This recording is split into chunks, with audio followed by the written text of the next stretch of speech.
नमस्कार, मैं हूं आपके साथ नम्रता। पीएम मोदी और चाय का बहुत पुराना याराना है। खुद पीएम मोदी ने बताया है कि उनका बचपन चाय बेचते हुए गुजरा है। तो वहीं साल 2014 में पहली बार दिल्ली की गद्दी पर अगर वो बैठे हैं तो इसके पीछे भी चाय का बड़ा योगदान है। उन्होंने खुद को चाय वाला बताकर खूब चुनाव प्रचार किया था। तो वहीं फेसबुक के मालिक मार्क जुकरबर्ग के सामने तो खुद को चाय वाला बताते हुए उनकी आंखों से आंसू तक छलक गए थे। चाय बेचते हुए जिंदगी में संघर्ष करने वाले पीएम मोदी को अब एक बार फिर चाय पीने का न्योता दिया गया है।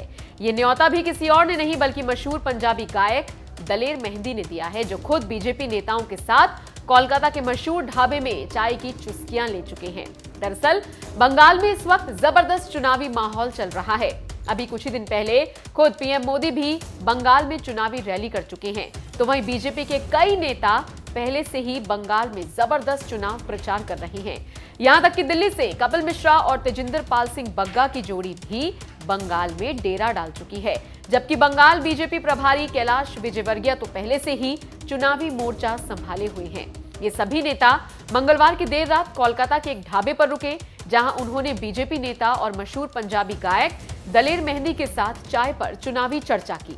इन सभी दिग्गजों ने जिस बलवंत सिंह टी शॉप पर कुल्हड़ वाली केसर चाय का आनंद लिया, उसका टेस्ट इन्हें इतना भाया कि खुद दलेर मेहंदी ने आधी रात को पीएम मोदी से रिक्वेस्ट कर दी कि सर, जब भी कोलकाता आए तो इस दुकान की चाय एक बार जरूर पिएं।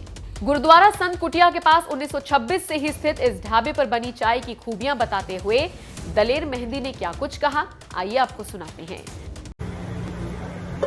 बिल्कुल कुल्हड़ में चाय, प्योर हिंदुस्तानी चाय रब रखा।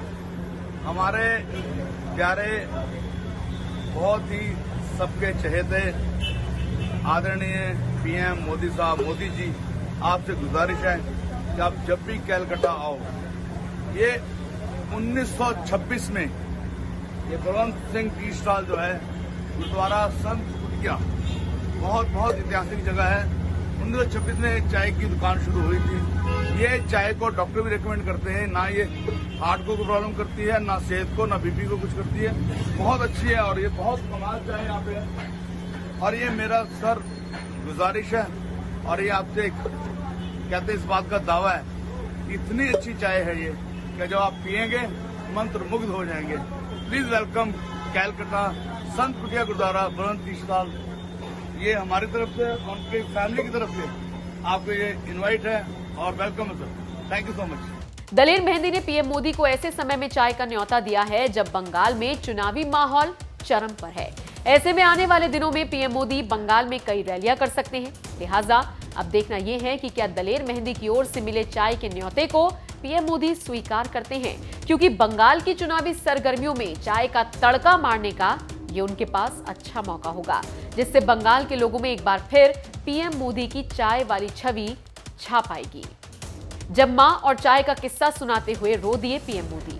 जब चाय का जिक्र आ ही गया है तो आपको बता दें, साल 2015 में सिलिकॉन वैली के कैलिफोर्निया में पीएम मोदी का सामना फेसबुक के संस्थापक मार्क जुकरबर्ग से हुआ था। इसी दौरान जुकरबर्ग ने पीएम मोदी से उनकी जिंदगी में मां के योगदान के बारे में सवाल कर दिया था, जिसके बारे में बताते हुए पीएम मोदी भावुक हो गए थे। अपनी जिंदगी में मां के योगदान के बारे में बताते हुए पीएम मोदी ने साथ ही ये भी कहा था कि मैं काफी गरीब परिवार से हूं। लोग जानते हैं कि मैं रेलवे स्टेशन पर चाय बेचता था। कोई कल्पना नहीं कर सकता कि दुनिया के इतने बड़े लोकतंत्र ने नेता माना। इसके लिए मैं देश की 1.25 अरब जनता को नमन करता हूं, जिन्होंने मुझ जैसे व्यक्ति को अपना बना लिया। पीएम मोदी के शब्द बताते हैं कि उनकी जिंदगी में चाय की कितनी बड़ी अहमियत है। मार्क जुकरबर्ग के साथ टाउन हॉल कार्यक्रम में पीएम मोदी ने अपने परिवार और चाय के लिए क्या कुछ कहा था, आइए आपको सुनवाते हैं। All right, so for our next one, I want to ask you a personal question. People may not realize this, but there's actually a number of things that we have in common. One of them is that family is very important to me and to both of us. And in fact, you know, both my parents are actually here today. So welcome, guys. They'd rather come watch you than they're right here. They're right here. Now, I understand that your mother is very important in your life. So I'm hoping that you'll tell us a bit about her. मैं उन माँ बाप को बहुत बधाई देता हूं और उनको यहाँ से मैं प्रणाम करता हूं कि उन्होंने मार्क जैसा बेटा एक ऐसे काम के लिए दिया जिसने दुनिया को जोड़ने का काम किया है।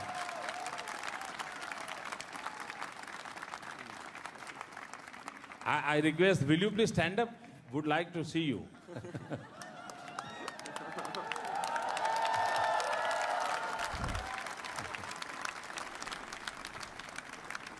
और मुझे लगता है शायद ये पहली घटना होगी कि मार्क ने आज आप दोनों को यहाँ बुलाया है।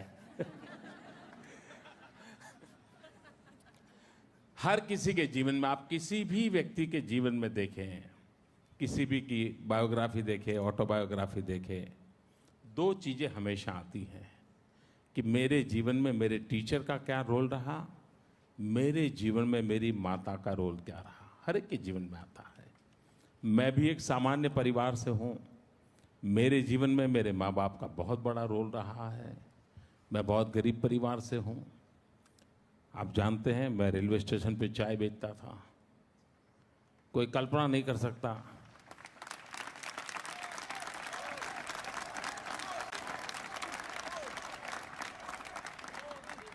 कि दुनिया की इतनी बड़ी डेमोक्रेसी ने एक चाय बेचने वाले को अपना नेता मान लिया।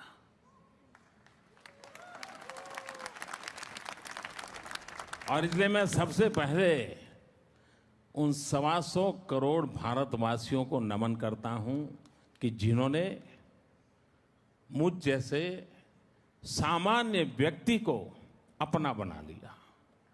दूसरी बात है, बहुत सामान्य परिवार में से कैसे गुजारा करना,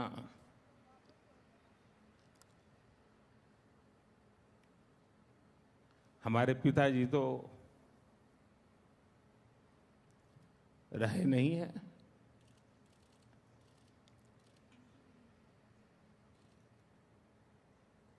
माता जी है, 90 साल से भी ज्यादा उम्र है। आज भी अपने सारे काम खुद करती हैं, सब कुछ काम खुद करती हैं। पढ़ी लिखी नहीं है, लेकिन टीवी के कारण उनको समाचारों का पता रहता है, दुनिया क्या चल रही है, वरना कुछ पता नहीं था। अब जब हम छोटे थे तो हमारा गुजारा करने के लिए वे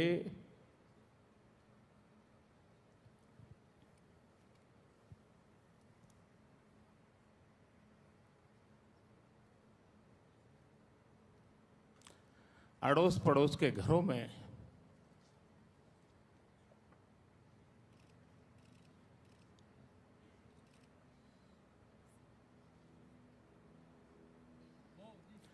बर्तन साफ करना, पानी भरना,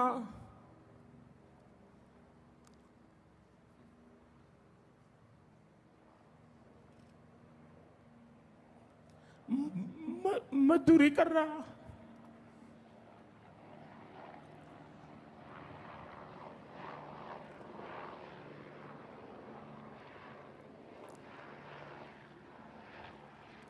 आप कल्पना कर सकते हैं कि एक मां ने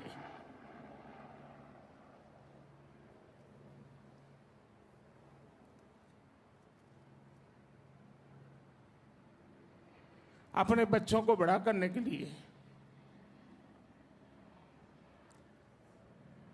कितना कष्ट उठाया होगा। और ये सिर्फ नरेंद्र मोदी के केस में नहीं है, भारत में ऐसी लाखों माताएं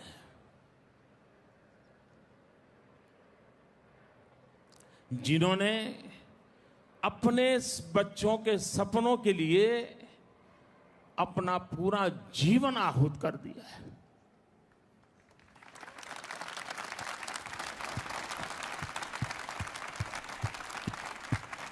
और इसलिए मैं सभी माताओं को शत शत वंदन करता हूं और उनकी प्रेरणा, उनके आशीर्वाद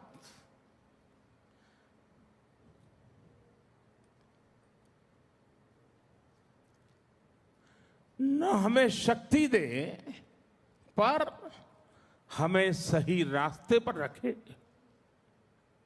और वही मां की सबसे बड़ी ताकत होती है। मां कभी नहीं चाहती है कि आप कुछ बन जाओ, लेकिन मां हमेशा चाहती है कि आप कैसे बनो। और ये मां का सपना होता है कैसे बनो। कुछ भी बनो, ये कभी मां का सपना नहीं होता है। ये फर्क होता है। और इसलिए हर किसी के जीवन में मां का बहुत बड़ा योगदान होता है। Thank you mark.